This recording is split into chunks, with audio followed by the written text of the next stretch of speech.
السلام عليكم ورحمة الله وبركاته.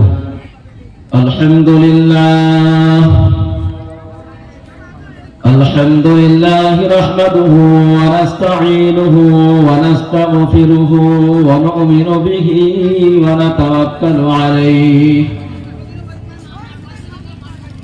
ونعوذ بالله من شرور أنفسنا ومن سيئات أعمالنا. من يهده الله فلا مضل له ومن يضلله فلا هادي له. ونشهد أن لا إله إلا الله وحده لا شريك له. ونشهد أن سيدنا وحبيبنا وشفيعنا وسندنا وإمامنا ومرشدنا ومولانا محمدا عبده ورسوله. أما بعد فقد قال الله تبارك وتعالى في كلامه المجيد وفي فرقانه الحميد. أعوذ بالله من الشيطان الرجيم. بسم الله الرحمن الرحيم. ومن آياته أن خلق لكم من أنفسكم أزواجا لتسكنوا إليها وجعل بينكم مودة ورحمة. إن في ذلك لآيات لقوم يتفكرون. وقال تعالى في موضع آخر: يا أيها الناس اتقوا ربكم الذي خلقكم من نفس واحدة وخلق منها زوجها وبث منهما رجالا كثيرا ونساء. وقال تعالى في موضع آخر: الذين آتيناهم الكتاب يتلونه حق تلاوته أولئك يؤمنون به. صدق الله العظيم. وقال النبي صلى الله عليه وسلم: خيركم من تعلم القرآن وعلمه، أو كما قال صلى الله عليه وسلم. أعوذ بالله من الشيطان الرجيم. বিতাড়িত শয়তান হতে চাহি খোদার আশ্রয়। বিসমিল্লাহির রহমানির রহিম। শুরু আল্লাহর নামে যিনি দয়ালু দয়াময়। আলহামদুলিল্লাহি রাব্বিল আলামিন। সমস্ত প্রশংসা সে খোদার, ফালক যিনি সারা দুনিয়ার।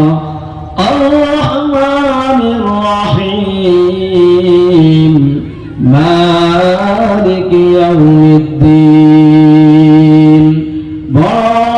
দয়াময় অতি দয়ালু, বিচার দিনে যিনি প্রভু। ইয়্যাকা না'বুদু ওয়া وإياك نستعين तुम्हारी मोरा करे आराधना तुम्हारी साहाয্য करी प्रार्थना इहदिना सिराताल मुस्ताकीम সম্পূর্ণ সোজা পথের সন্ধান করো মোদেরকে সেটি দান সিরাতাল্লাযীনা আন'আমতা আলাইহিম চালাও মোদের পথে তাদের করুণা করেছো প্রতি যাদের গায়রিল মাগদুবি আলাইহিম ওয়ালাদ-দাল্লিন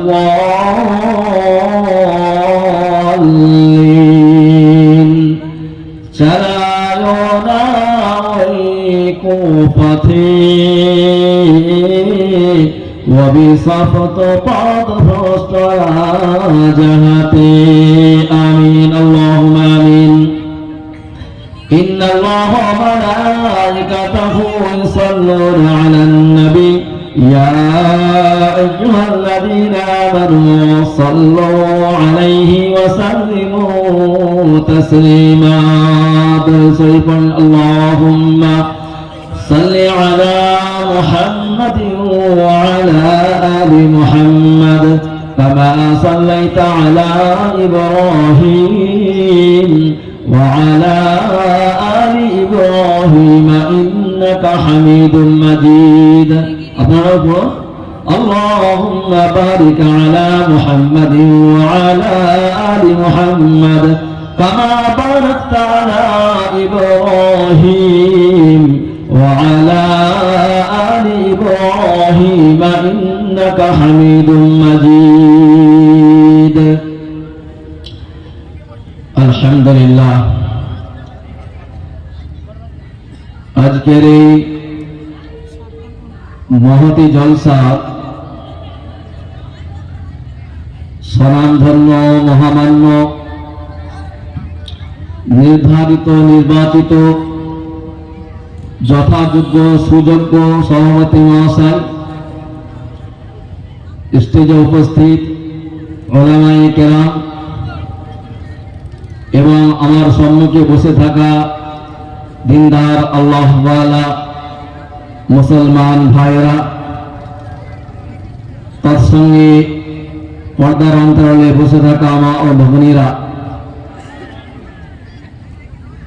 আমরা সর্বাগ্যে সর্বপ্রথমে সেই মহান প্রতিপালকের শুকরিয়া এবং কৃতজ্ঞতা জ্ঞাপন করি, যিনি মহিয়ান গরিয়ান সর্বশক্তিমান সর্বস্তরে বিরাজমান, যিনি চিরঞ্জীব চিরস্থায়ী, যাকে না নিদ্রা স্পর্শ করতে পারে, না তন্দ্রা স্পর্শ করতে পারে, না তাকে কোনো মৃত্যু তাকে স্পর্শ করতে পারে, যিনি ছিলেন আছেন এবং আগামী চিরকাল থাকবেন, সেই মহান রব্বুল আলামিনের দরবারে আমরা সকলেই কৃতজ্ঞতা জ্ঞাপন করি যে আলহামদুলিল্লাহ।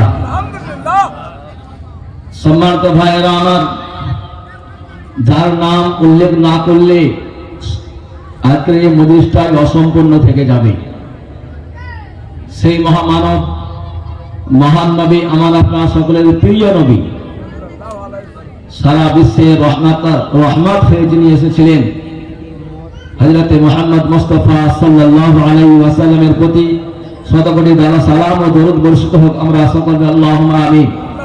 সম্মানিত ভাইয়েরা আমার, আল্লাহ রাব্বুল আলামিন বড় ভালোবেসে মহাব্বত করে আমাদেরকে দুনিয়ার মধ্যে সৃষ্টি করেছেন, তাই তো নাকি? আমাদের মানব জাতির সূচনা আমাদের আদি পিতা হযরতে আদম আলাইহিস সালাতু ওয়াস সালাম থেকে নিয়ে শুরু হয়েছিল, তাই তো নাকি? এই পৃথিবীর বুকে যখন মানুষ ছিল না, হযরতে আদম আলাইহিস সালাতু ওয়াস সালাম আমাদের আদি পিতা যেখান থেকে মানুষের সূচনা পৃথিবীর বুকে, তার আগে থেকে এই পৃথিবীর 2000 বছর আগে এই জিন্নাতের সৃষ্টি এই পৃথিবীর বুকে আল্লাহ তাআলা করেছিলেন। জিন যা আমরা বলি, জিন বুঝে না, জিন জিন ধরে না, সেই জিন্নাতের সৃষ্টি আল্লাহ পাক আমাদের সৃষ্টি করা 2000 বছর আগে করে দিয়েছিলেন এখানে। ফলত তারা দুনিয়ার বুকে আসার পরে আপসের মধ্যে হানাহানি, মারামারি, কাটাকাটি, ভেদাভেদ, অশান্তি, সন্ত্রাসী, বিভিন্ন রকমের কুকর্ম কার্যকলাপের মধ্যে তারা জীবনযাপন করতে শুরু করেছিল। এমত অবস্থায় আল্লাহ রাব্বুল আলামিন আমাকে আপনাকে দুনিয়ার মধ্যে পাঠালেন কিসের জন্য? খলিফা হিসাবে। সাধারণ কোনো ব্যাপার নয়, অনেক বড় একটা মর্যাদা দিয়ে খলিফা করে, অর্থাৎ আল্লাহ তাআলা পৃথিবীর বুকে তার যা আদেশ তিনি যা দেবেন সেইগুলোকে পুঙ্খানুপুঙ্খানুভাবে পৃথিবীর বুকে, বিশ্বের মাজারে, মানব জাতি, মানব সমাজে সেটাকে প্রতিষ্ঠিত হতে থাকবে, তার উপরে মানুষ বাস্তবায়ন করতে থাকবে। এরকম একটা উদ্দেশ্যকে সামনে রেখে আল্লাহ রাব্বুল আলামিন মানুষকে শুধু মানুষই বলেননি, বরং খলিফা বলে সৃষ্টি করেছেন। আমরা জানি আমাদের দুনিয়ার মধ্যে সর্বপ্রথম একজন পুরুষকে সৃষ্টি করা হয়েছিল, তাই তো নাকি? একজন পুরুষকে সৃষ্টি করা হয়েছিল। শুধু পুরুষের দ্বারাই তো দুনিয়াকে আবাদ করা যাবে না। আল্লাহ পাকের যে বিধান, যে পদ্ধতি অবলম্বন করতে গেলে পুরুষের সঙ্গে সঙ্গে একজন নারীরও দরকার। পৃথিবীকে দুইজন মানুষ ছাড়া সমস্ত মানুষ নারী এবং পুরুষের উভয়ের মিলনের বিনিময়ে পৃথিবীর বুকে আগমন ঘটেছে। একজন মানুষ হযরত আদম আলাইহিস সালাম, যাকে বিনা পিতা এবং মাতা উভয় ব্যতীত আল্লাহ পাক নিজ হস্তে সৃষ্টি করেছিলেন। বহুকাল পরে আরো একজন ব্যক্তির নাম উল্লেখযোগ্য, যাকেও বিনা পিতায়, বিনা বাপে সৃষ্টি করা হয়েছিল। শুধু তার মা ছিল, পিতা বলে কেউ ছিল না, যার নাম হযরতে ঈসা আলাইহিস সালাম। এই দুইজন ব্যতীত সারা পৃথিবীর বুকে যত মানুষ এসেছেন, চলে গেছেন, আমরা যারা আছি, আগামী ভবিষ্যতে যারা আসবেন, প্রত্যেকেই কিন্তু এই বিধান অবলম্বন করেই পৃথিবীকে আসতে হবে। সেই জন্য আমার আল্লাহ রাব্বুল আলামিন কোরআনে কারিমের মধ্যে ঘোষণা করেছেন, মানব জাতিকে লক্ষ্য করে, হে মানুষ, তোমরা একবার লক্ষ্য করো, আমি তোমাদের প্রতিপালক, আমি তোমাদের রব, আমি তোমাদের স্রষ্টা, আমি তোমাদের সৃষ্টিকর্তা, আমি তোমাদের লালন কর্তা, পালন কর্তা। যখন তোমরা কেউ ছিলে না, তোমাদেরকে আমি আল্লাহ তাআলা তোমাদের পিতা এবং মাতা উভয়ের মাঝখান থেকে পৃথিবীকে তোমাদেরকে আমি পাঠিয়েছি। কোরআনে কারিমে আল্লাহ রাব্বুল আলামিন ঘোষণা করেন, ইয়া আইয়ুহান নাস ইত্তাকু রাব্বাকুমুল্লাযী খালাকাকুম মিন নাফসিন ওয়াহিদা ওয়া খালাকা মিনহা যাওজাহা ওয়া বাসা মিনহুমা রিজালান কাসীরান ওয়া নিসাআ। আমার আল্লাহ রাব্বুল আলামিন কোরআনে কারিমের মধ্যে পারা নম্বর 4 সূরার নাম সূরা নিসা। নিসা মানে মহিলা, মহিলাদের নামে একটি সূরা আল্লাহ তাআলা নাযিল করেছেন, যার নাম হলো সূরা নিসা। সূরা নিসার প্রথম আয়াত মধ্যে আমার আল্লাহ রাব্বুল আলামিন ঘোষণা করেন, ইয়া আইয়ুহান নাস, হে মানব সম্প্রদায়, হে মানব জাতি, মানব সকল। এখানে কথা বলা হয়নি ইয়া আইয়ুহাল্লাযীনা আমানু, হে ঈমানওয়ালা। এই কথা বলা হয়নি ইয়া আইয়ুহাল্লাযীনা কাফারু, হে বেঈমান অবিশ্বাসীগণ। এখানে কোনো ভেদাভেদ না করে ঈমানওয়ালা এবং বেঈমান, মুশরিক এবং কাফির, পাক্কা ঈমানওয়ালা যারা আমরা সকলেই নিজেকে মানুষ বলে দাবি করি, যারা আমরা নিজেকে মানব জাতির মানব সম্প্রদায়ের অন্তর্ভুক্ত বলে দাবি করে, আমাদেরকে সকলকে লক্ষ্য করে বললেন, ইয়া আইয়ুহান নাস, হে মানব সম্প্রদায়, ইত্তাকু রাব্বাকুম, তোমরা তোমার প্রতিপালককে ভয় করো, তোমরা তোমার প্রতিপালককে ভয় করো। সকলের সৃষ্টিকর্তা কে? আল্লাহ রাব্বুল আলামিন। হযরতে আদম আলাইহিস সালাম যখন সৃষ্টি করা হয়েছিল, তিনি কে ছিলেন? শুধু একজন মানুষ নন, তার সঙ্গে সঙ্গে তাকে একজন নবী করে পাঠানো হয়েছিল।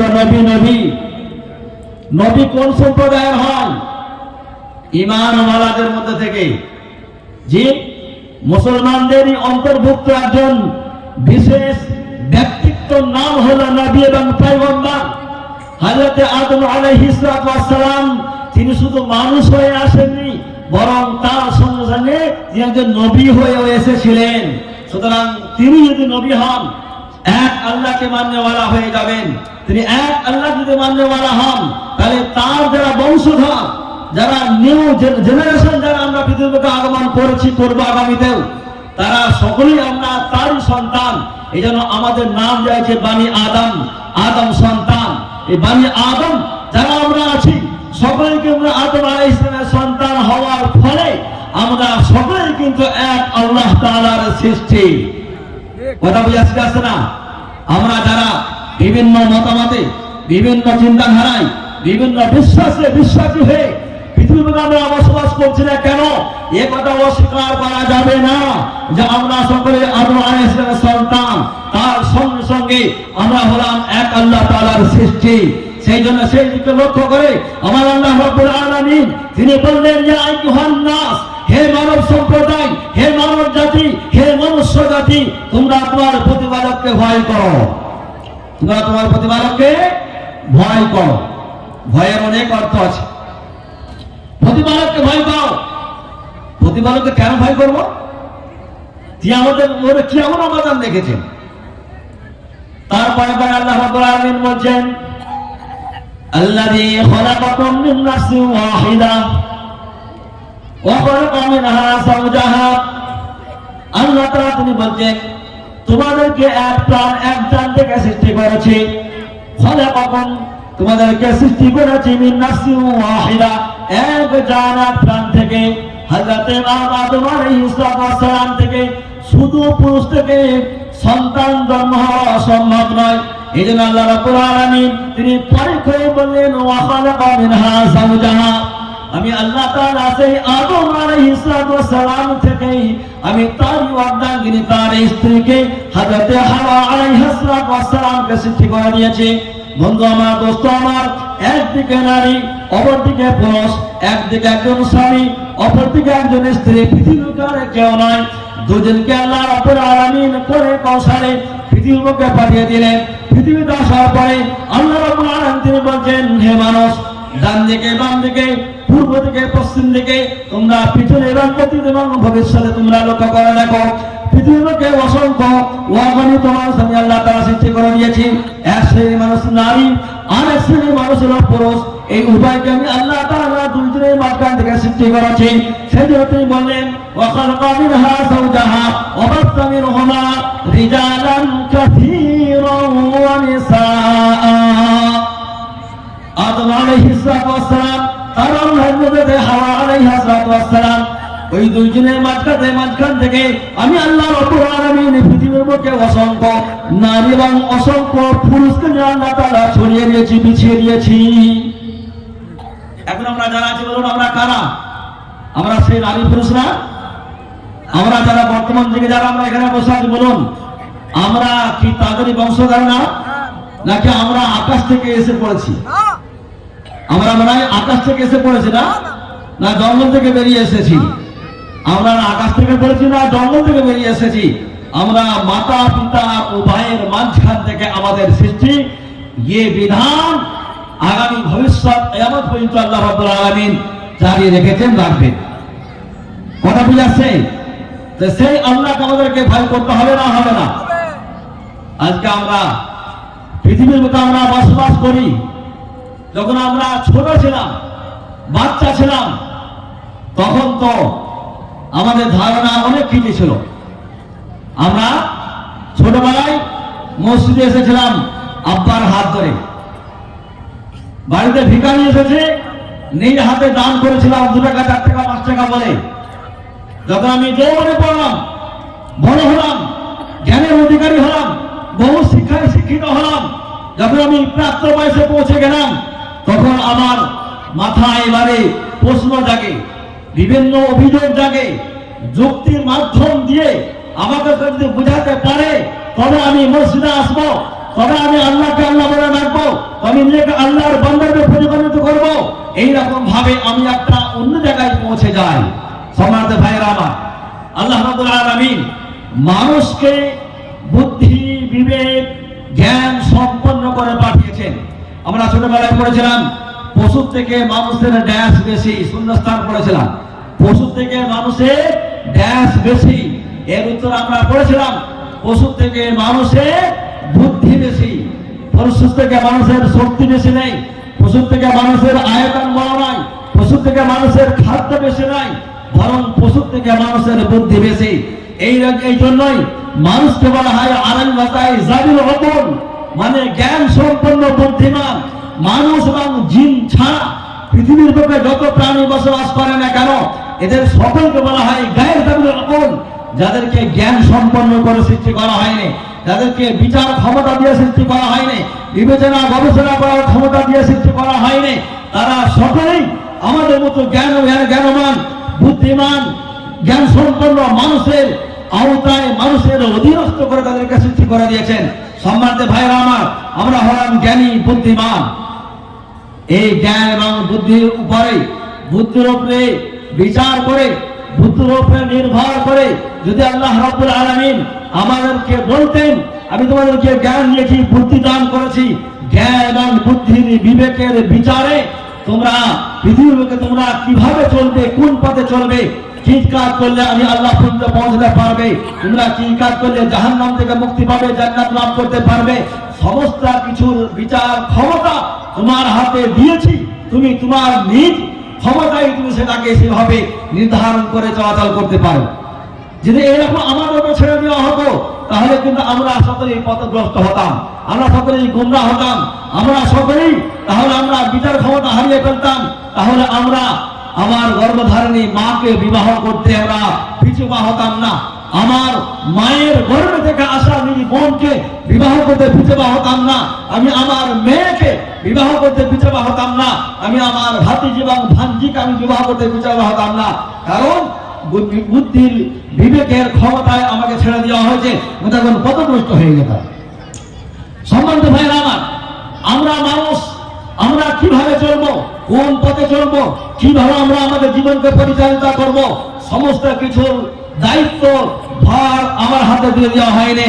আমাদের পিছনে গাইড হিসাবে, গাইড লাইন হিসাবে, পথ প্রদর্শক হিসাবে আমাদের মানব জাতির সূচনা থেকেই হযরত আদম আলাইহিস সালাম থেকে নিয়েই আল্লাহ রাব্বুল আলামিন অসংখ্য অগণিত নবী এবং পয়গম্বরকে পাঠিয়ে দিয়েছিলেন।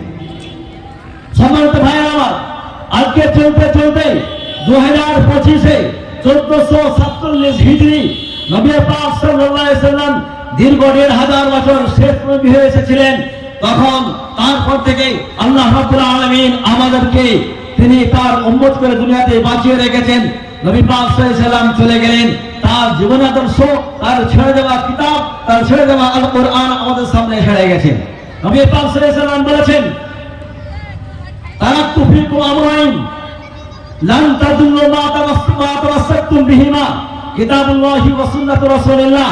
রাসূল পাক সাল্লাল্লাহু আলাইহি সাল্লাম বলেছেন, হে আমার প্রাণের সাহাবারা, হে আমার প্রাণের সাহাবারা, আমি নবী মুহাম্মদ সাল্লাল্লাহু আলাইহি সাল্লাম তোমাদের সামনে আমি বলে যাচ্ছি, আমি আমার অবর্তমানে তোমাদের কাছে দুটি জিনিস আমি রেখে যাব।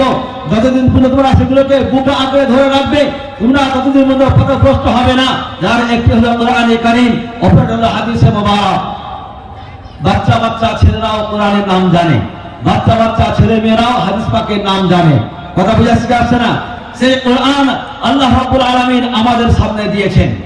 কোরআন আসার উদ্দেশ্যই হলো যে মানুষ অন্ধকার থেকে বেরিয়ে এসে আলোর দিকে আসবে, মানুষ জাহান্নাম থেকে মুক্তি পেয়ে জান্নাত লাভ করতে পারবে, মানুষ গোমরাহি থেকে, খোরাফাত থেকে, শিরক থেকে, বিদআত থেকে, কুফর থেকে হিফাজত হয়ে এক আল্লাহ বিশ্বাস হয়ে তাওহীদের উপরে, একত্ববাদের উপরে, দ্বীনের উপরে, ইসলামের ছত্র ছায়ায় আশ্রয় নিতে পারে। তার জন্য আল্লাহ রাব্বুল আলামিন গাইডলাইন হিসাবে কোরআনে কারীমকে নাযিল করেছেন। আসি আমরা কোরআনে কারীম থেকে আমরা বলি আমার আল্লাহ রাব্বুল আলামিন কোরআনে কারীমের মধ্যে ঘোষণা করেছেন আলিফ লাম রা কিতাবুন আনজালনাহু ইলাইকা লিতুখরিজান নাসা মিনাজ যুলামাতি ইলান নূর।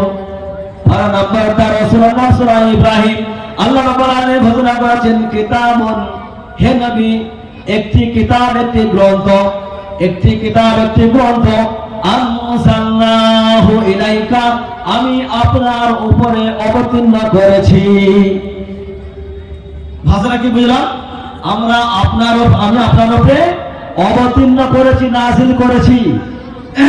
এখানে একটা জিনিস ক্লিয়ার হয়ে গেল যে কোরআনে কারীম কোন মানব রচিত গ্রন্থ নয়। কোরআনে কারীম নবী মুহাম্মদ সাল্লাল্লাহু আলাইহি সাল্লামের পক্ষ থেকে রচিত নয়। কোরআনে কারীম কোন সাহাবায়ে কিরামদের পক্ষ থেকে রচনা নয়, বরং কোরআন হলো সরাসরি আমাদের সকলের স্রষ্টা আল্লাহ রাব্বুল আলামিনের পক্ষ থেকে অবতীর্ণ হওয়া।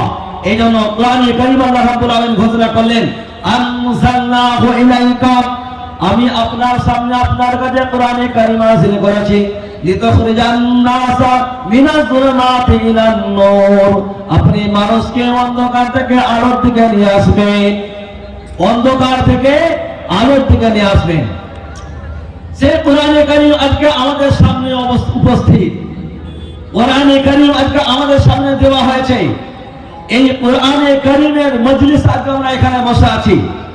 যে মাদ্রাসা উন্নতি কল্পে প্রতি বছর নয় এই বছরও জলসার আয়োজন করা হয়েছে, সেই মাদ্রাসার নামই হলো হিফজুল কোরআন।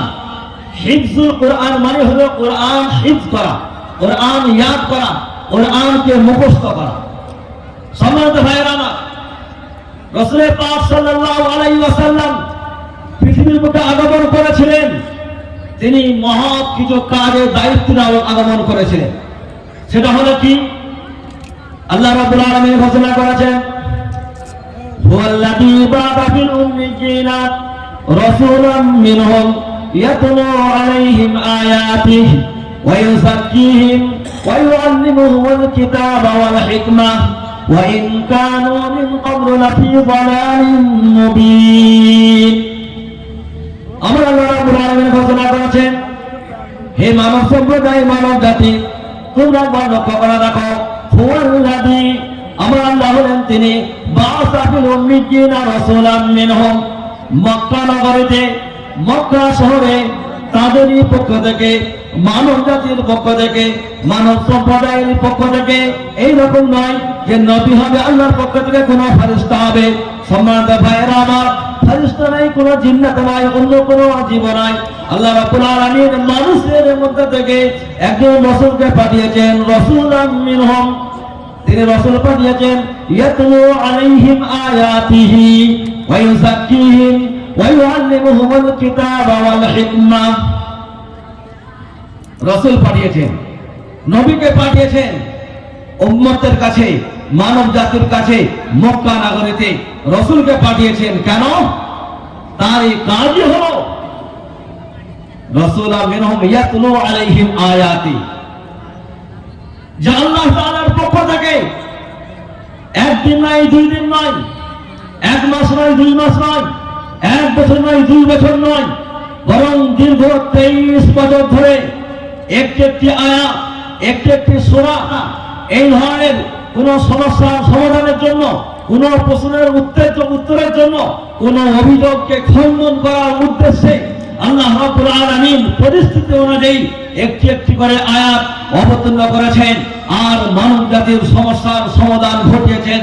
সেই আল্লাহ রাব্বুল আলামিনের যখন আমার নবীর কাছে কোরআনে কারীম আয়াত অবতীর্ণ করেন, আমার নবী পাক সাল্লাল্লাহু আলাইহি সাল্লাম সে কোরআনকে বুকে আঁকড়ে, সে কোরআনের ভাষা, কোরআনের বাণী, আল্লাহ তাআলার কথা, আল্লাহ তাআলার বার্তা, আল্লাহ তাআলার মেসেজ, আল্লাহ তাআলার পক্ষ থেকে আমাদের জন্য আদেশ এবং নিষেধ গুলোকে তিনি পুঙ্খানুপুঙ্খানুভাবে মানুষের দ্বারে দ্বারে, গলিতে গলিতে, মানুষের কানে কানে, সমাজে সমাজে, বাজারে, রাস্তায় ঘাটে, সব জায়গায় রাসূল পাক সাল্লাল্লাহু আলাইহি সাল্লামের কোরআনের বাণীগুলো তিনি তেলাওয়াত করেছেন, পড়ে শুনিয়েছেন।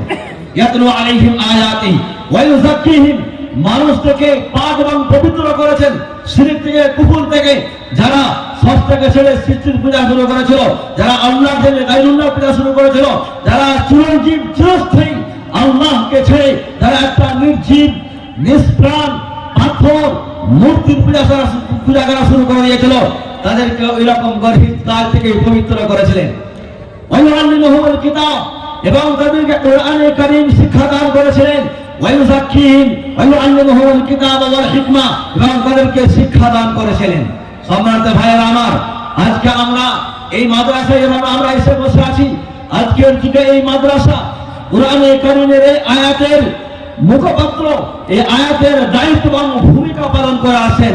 কারণ এখানে সন্ধ্যা থেকে নিয়ে সকাল থেকে নিয়ে সন্ধ্যা পর্যন্ত, আবার সন্ধ্যা থেকে নিয়ে আবার সকাল পর্যন্ত প্রতিনিয়ত শিক্ষক মহাশয়রা ছাত্রদেরকে কোরআনে কারীমের পাঠ দান করেন, কোরআনে কারীমের শিক্ষা দান করেন।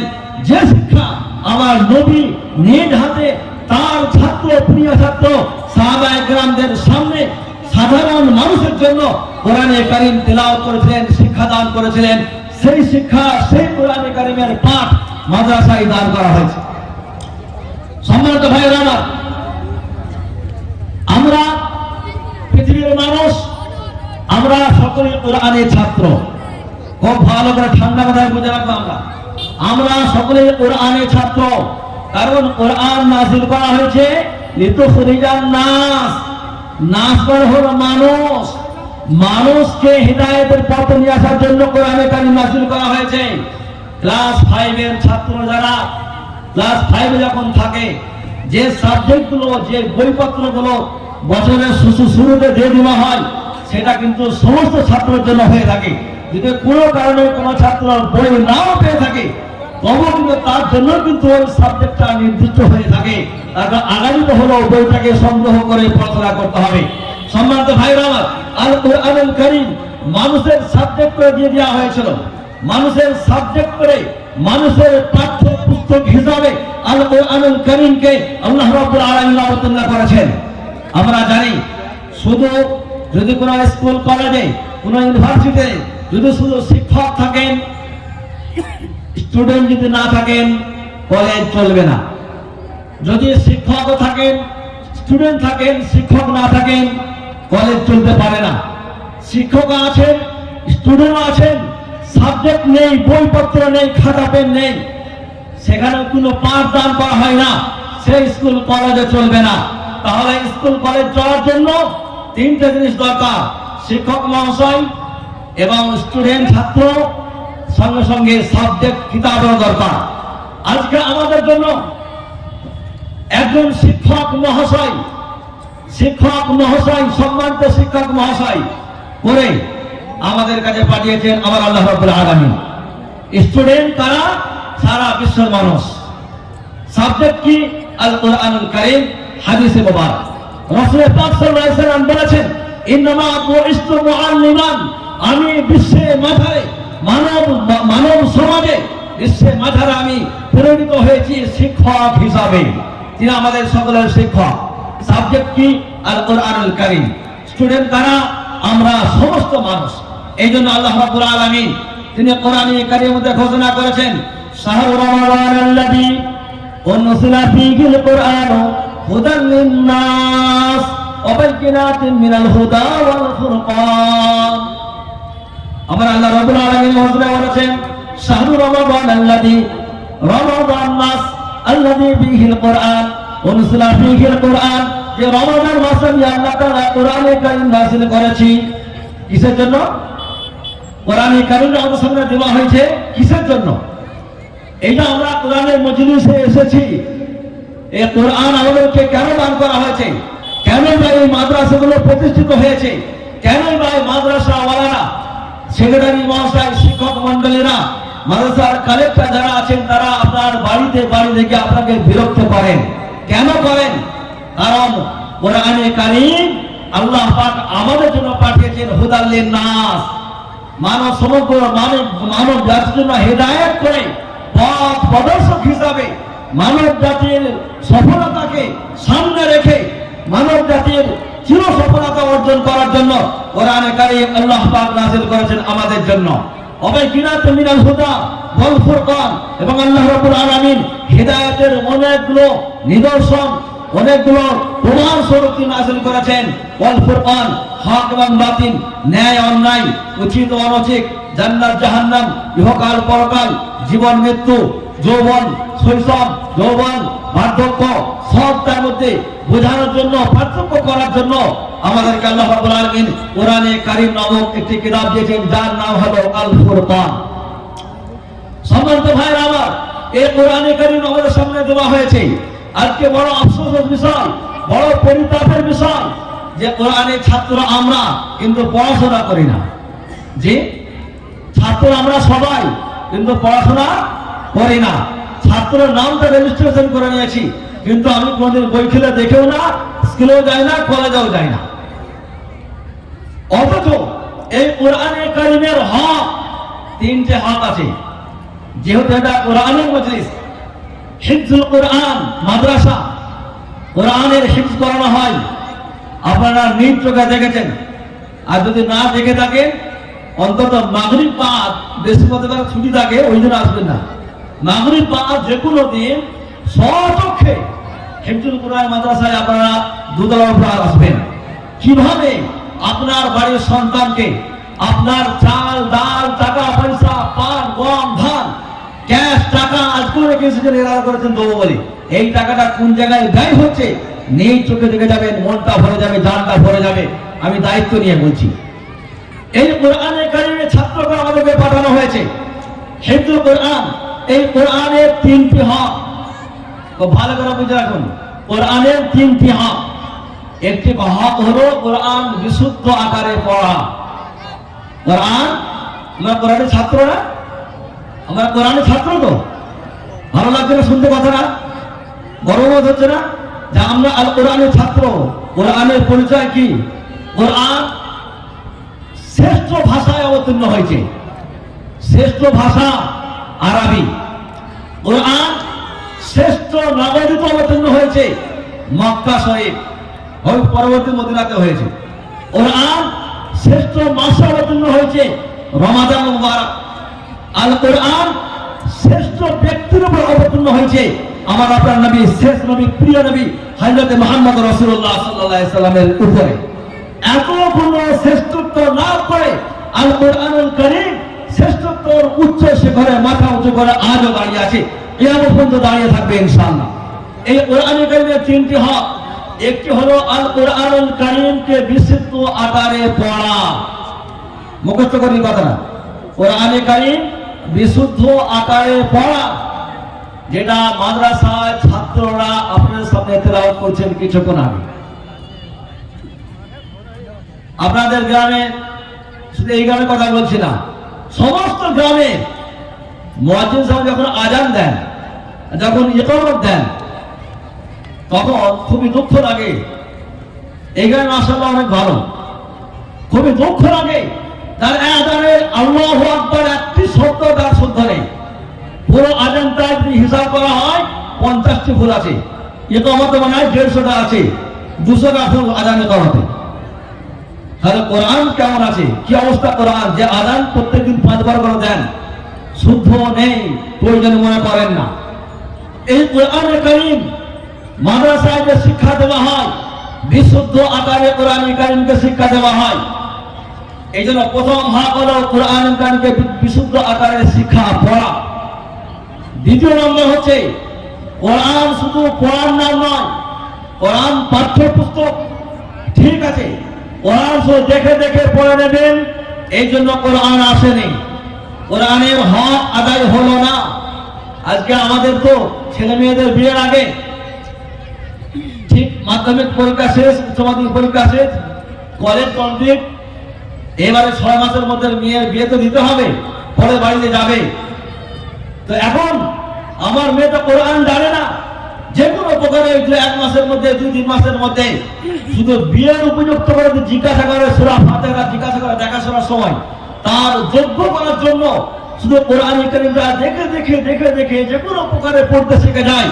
আর আমরা গর্ব করি আমার মেয়ে কোরআন পড়া জানে। আপনি কিছুই বোঝেন না কোরআন পড়া কাকে বলে। কোরআন পড়ার নাম শুধু দেখে দেখে পড়ার নাম না।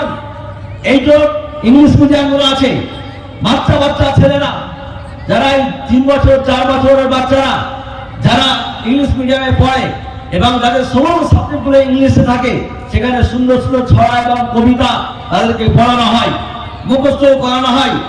অধিকাংশ বাচ্চারা এমনও থাকে যে যারা তার মানে না বুঝে মুখস্থ করে, অথচ তার মধ্যে কত সুন্দর তার অর্থ আছে, বুঝলে মজা লাগবে। তারা মুখস্থ না অর্থ না বুঝে মুখস্থ করে না, স্যারকে শুনিয়ে দেয়। বাচ্চা বলে অর্থের দিকে অত লক্ষ্য দেওয়া হয় না, ইংলিশে যেন পড়তে শিখে যায়। সম্মানিত ভাইয়েরা আমার, কোরআনে কারীম কিন্তু এরকম নয়, দেখে দেখে পড়ে নেবেন মিটে যাবে। কোরআনে কারীম দ্বিতীয় হক হলো তার অর্থ আপনাকে জানতে হবে, তার অর্থ আপনাকে বুঝতে হবে, তার অর্থের ব্যাখ্যা আপনাকে জানতে হবে, তবে হলো কোরআনে কারীমের হক আদায় হবে। তৃতীয় নম্বর হক হলো আপনি পড়তে শিখেছেন, অর্থ বুঝতে শিখেছেন। কোরআন হলো কালামুল্লাহ, আল্লাহ তাআলার কথা, আল্লাহ তাআলার বার্তা, আল্লাহ তাআলার চিঠি, আল্লাহ তাআলার আদেশ এবং নিষেধ সম্পূর্ণ আল কোরআনুল কারীম আমাদের জন্য। আমরা কোন পথে চলবো, কোন পথে জীবন ধারণ করব, কোন পথে আমাদের জীবনকে ব্যয় করব, তার একটা বার্তা মেসেজ কোরআনে কারীমকে দেওয়া হয়েছে। সেই যদি আমি এটা না বুঝলাম, কারণ কি বুঝলাম, কোরআন কারীমকে বুঝেও নিয়েছি। দ্বিতীয় নম্বর হক হলো সেই অনুযায়ী আমাকে জীবন যাপন করতে হবে, তার উপরে আমল করতে হবে। এই তিনটি কাজ যখন কোনো মানুষ করবে, করে চলবে, সে হলো কোরআনের হক আদায় করেছে। এই জন্য সম্মানিত ভাইয়েরা আমার আল্লাহ রাব্বুল আলামিন ঘোষণা করেছেন, আল্লাযীনা আতাইনাহুমুল কিতাবা ইয়াতলুনাহু হাক্কা তিলাওয়াতি উলাইকা ইউমিনুনা বিহি। আমার আল্লাহ রাব্বুল আলামিন ঘোষণা করেছেন, আল্লাযীনা আতাইনাহুমুল কিতাবা, আমি আল্লাহ তাআলা মানব জাতিকে, মানব সম্প্রদায়কে কিতাব দিয়েছি। ইয়াতলুনাহু, তারা সেটাকে বারবার পড়তে থাকে, তেলাওয়াত করতে থাকে। হাক্কা তিলাওয়াতি, তিলাওয়াতের যা হক, তিলাওয়াত যেমন করে করা দরকার, বিশুদ্ধতায় করা দরকার, অর্থ বুঝে করা দরকার এবং আগামী ভবিষ্যতে তার উপরে আমল করা দরকার, তারা সেইভাবে তারা তিলাওয়াত করে থাকে। উলাইকা ইউমিনুনা বিহি, এরা হলো ঈমানওয়ালা, এরা হলো ঈমানওয়ালা। ঈমানওয়ালা কামওয়ালা হলো কোরআনে কারীম দেখে দেখে পড়ে নেবেন। আপনি ঈমানওয়ালা নন, তার মানে বেঈমানও নন, আপনি ঈমানওয়ালা কিন্তু পূর্ণাঙ্গ হতে পারলেন না। কোরআনে কারীম আপনাকে পড়তে হবে, বিশুদ্ধ আকারে পড়তে হবে এবং তার অর্থ বুঝতে হবে, তেলাওয়াত সঠিকভাবে করতে হবে, তার উপরে আমল করতে হবে। তখন তাকে বলা হবে উলাইকা ইউমিনুনা বিহি, এ হলো ঈমানওয়ালা। এই কোরআনে কারীমের এই অর্থ, এই ব্যাখ্যা, এর যা আদেশ, এইটাকে সম্পন্ন করার জন্যই আজকের যুগে হাজার হাজার হাজার হাজার মাদ্রাসা আপনাদের এলাকায়, গ্রামে গ্রামে প্রতিষ্ঠিত হয়ে থাকে। সম্মানিত ভাইরা, আল কোরআনুল কারীম যেহেতু শ্রেষ্ঠ কিতাব, শ্রেষ্ঠ কিতাব যে পড়বে সে হবে শ্রেষ্ঠ। সামান্য একটা ভালো পোশাক পরলে, দামি একটা কাপড় পরলে, একটা দামি জামা পরলে, হাতে একটা সুন্দর ঘড়ি পরলে, সুন্দর একটা চশমা আর দামি একটা মোবাইল যদি হাতে আমার কাছে আমার শরীরে লেগে থাকে, আমি যতই ছেঁচড়া হয়, যদি আমি ছোট লোকের ঘরে ছেলে হয়, কিন্তু আমার পোশাক আশাক, আমার আচরণ বিচরণ থেকে ভাববে কোন নিশ্চয় কোনো স্ট্যান্ডার্ড বাড়ি ছেলে হবে না, কারণ তার সঙ্গে এগুলো সম্পর্ক আছে। আমাদের সঙ্গে সম্পর্ক হলো আল কোরআনুল কারীম। কোরআন হলো শ্রেষ্ঠ, সেই কোরআনের সঙ্গে যাদের সম্পর্ক রাখবে তারাও হবে শ্রেষ্ঠ। সুতরাং আমরা হলাম কোরআনের ছাত্র, আমরা হলাম কোরআনের তেলাওয়াতকারী, সুতরাং আমরা হলাম শ্রেষ্ঠ। এটা আমার কথা নয়, আমি আমার পক্ষ থেকে বলছি না, রাসূল পাক সাল্লাল্লাহু আলাইহি সাল্লাম বলেছেন, আমরা বড় গর্ব করি আমার ছেলে ডাক্তার, আমরা বড় গর্ব করি আমার ছেলে ইঞ্জিনিয়ার, আমার ছেলে ব্যারিস্টার, প্রিন্সিপাল। অবশ্যই গর্বের বিষয়, অবশ্যই গর্বের বিষয়। আমি গর্বিত হয় যখন কোনো সুখবর শুনি যে আমার একজন মুসলিম ভাই একটা চাকরি পেয়েছে, স্কুলের মাস্টারি পেয়েছে, ইঞ্জিনিয়ার হয়েছে, কোন জায়গায় প্রতিষ্ঠিত হয়েছে। আরে মুসলমানের চাকরি নেই, মুসলমানের চাকরি নেই, শিক্ষাটাও কম, যে কটা আছে তাতে আবার কোটাই কম, কম্পিটিশনে ফেল, নাম শুনলে ফেল, শেখ মন্ডল থাকলেই ফেল। সুতরাং একটা যদি চাকরি পায় এটা আমাদের গর্ব, কারণ সে যদি চাকরি পায়, সে একা প্রতিষ্ঠিত নয়, তার পরিবার প্রতিষ্ঠিত। তার পরিবার যদি প্রতিষ্ঠিত হয়, তাহলে তার আশেপাশে যারা অসহায় থাকবে তারাও সেখান থেকে কিছু সহায়তা পাবে। এই দিকে লক্ষ্য করে জাতির উপকার, সমাজের উপকার, আমার আপনার সকলের উপকার, এরকম ব্যক্তি আমার জন্য গর্ব, অবশ্যই গর্ব বিষয়। কিন্তু আমরা যেভাবে এই বিষয়টা নিয়ে আমরা চিন্তা ভাবনা করে যতটা গর্বিত হয়, আল কুরআনুল কারীম যেগুলো আমরা আমাদের সন্তানদেরকে শিক্ষা দান করি, পাঠ দান করি, পড়াই, এটা আমাদের আরো বেশি গর্বের বিষয়। রাসূলুল্লাহ সাল্লাল্লাহু আলাইহি ওয়াসাল্লাম বলেছেন, খায়রুকুম মান তাআল্লামাল কুরআন ওয়া আল্লামা। খুব ভালো করে শুনে রাখি, আমরা যারা নিজেকে আমরা আজকে যতটা শ্রেষ্ঠত্ব বলে আমরা দাবি করি, আমরা কেউ শ্রেষ্ঠ নয়, আমরা কেউ শ্রেষ্ঠ নয়। আমাদের মাঝ থেকে শ্রেষ্ঠ তারাই যারা কুরআনুল কারীম নিজে শিক্ষা লাভ করে এবং অপরকে শিক্ষা দান করে। খায়রুকুম, তোমাদের মধ্যে থেকে উত্তম এই ওই ব্যক্তি তাআল্লামা কুরআনা, যে কুরআন শিক্ষা লাভ করে, ওয়া আল্লামাহু, এবং কুরআন শিক্ষা দান করে। সুতরাং আজকের যুগে যদি আমরা একটু বিবেচনা করে দেখি, 95 মুসলমান যারা মাদ্রাসায় আসতে পারেন না, যারা মাদ্রাসায় মুখ দেখেনি, যারা মাদ্রাসায় অ্যাডমিশন নিতে পারছেন না, 5% ছাত্র ছেলেরা, আমাদের ঘরের ছেলেরা যারা মাদ্রাসায় আসে, যারা কোরআনে কারীম শিক্ষা লাভ করে এবং আগামী ভবিষ্যতে তারা এখন শিক্ষক মহাশয় হয়ে যান, তখন তারা আবার শিক্ষা দানও করে। কোরআনে কারীমের যদি সরাসরি কোনো যদি কেউ হয়ে থাকেন, সেটা হলো বর্তমান যুগে মাদ্রাসা হিফজুল কোরআন, কাউসারিয়া হিফজুল কোরআন মাদ্রাসা যারা শিক্ষা দান করেন এবং শিক্ষা লাভ করেন, এরা হলো কোরআনের হাদিসে কোরআনের এই বাণী অনুযায়ী এরা হলো শ্রেষ্ঠ।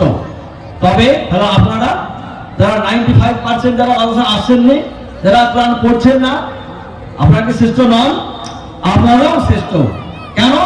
কারণ যে আপনারা শ্রেষ্ঠ ব্যক্তিদের পাশে আছেন, আপনারা শ্রেষ্ঠ ব্যক্তিদের সাহায্যে আছেন, তাদেরকে ভালোবাসেন, তাদেরকে মহব্বত করেন, তাদের পাশে দাঁড়ান, তাদের সুখে দেখে দাঁড়ান, তাদেরকে সহযোগিতা হাত বাড়িয়ে দেন। এইটা লক্ষ্য করে আপনারাও শ্রেষ্ঠ। রাসূল পাক সাল্লাল্লাহু আলাইহি ওয়াসাল্লাম বলেছেন, কুন আলিমান আও মুতাআল্লিমান আও মুস্তামিআন আও মুহিব্বান লাহু ওয়ালা তাকুন খামিসান ফাতুহলিকা। রাসূল পাক সাল্লাল্লাহু আলাইহি ওয়াসাল্লাম বলেছেন, হে মুসলমান, হে আমার উম্মতরা, হয় তুমি আলিম হও, হয় তুমি আলিম হও। আলিম হওয়ার সুযোগ হয়নি ছোটবেলায়, আব্বা মাদ্রাসায় ভর্তি করেননি, নাহলে আপনি কোরআনের ছাত্র হন। এইটা তো কমসে কম হওয়া যায়, বাড়িতে বসে কোরআনের ছাত্র হন, সেটাও যদি আপনার পক্ষে সম্ভব না হয়ে থাকে। মুস্তামিআন, কোরআন শুনুন, যেখানে কোরআনের কথা আলোচনা করা হয়, কোরআনের বাণী পড়া হয়, কোরআনের তেলাওয়াত করা হয়, সেখানে যোগদান করুন, কোরআন শুনুন। এটাও যদি আপনার পক্ষে সম্ভব না হয়ে থাকে, আও মুহিব্বান লাহু, আপনি দূর থেকে হলেও কোরআনের ছাত্র, কোরআনের পাঠদানকারী উলামা এবং ছাত্রদেরকে মহব্বত করুন। রাসূল পাক সাল্লাল্লাহু আলাইহি ওয়াসাল্লাম নিজ মুখে বলেছেন, কুন আলিমান আও মুতাআল্লিমান আও মুস্তামিআন লাহু আও মুহিব্বান লাহু, হয় আলিম হও, নয়তো ছাত্র হও, নয়তো কোরআন শ্রবণকারী হও, নয়তো তুমি কোরআন ওয়ালাদের সঙ্গে মহব্বত করতে থাকো। এর বাইরে পঞ্চম নম্বরে হবে না, ওয়ালা তাকুন খামিসা, এর বাইরে যাবে না, ফাতুহলিকা, তাহলে তোমরা হালাক হয়ে যাবে, ধ্বংস হয়ে যাবে। সম্মানিত ভাইরা, সময় শেষ। আমরা যারা এখানে এসেছি, বড় মুবারক মজলিস আমরা এসেছি, কোরআনের মজলিস আমরা এসেছি, এই কোরআনের কথা আলোচনা করা হবে। আমরা যত করে এখানে বসে থাকবো, ইনশাআল্লাহ আল্লাহ পাকের রহমত আমাদের উপরে নাযিল হতে থাকবে।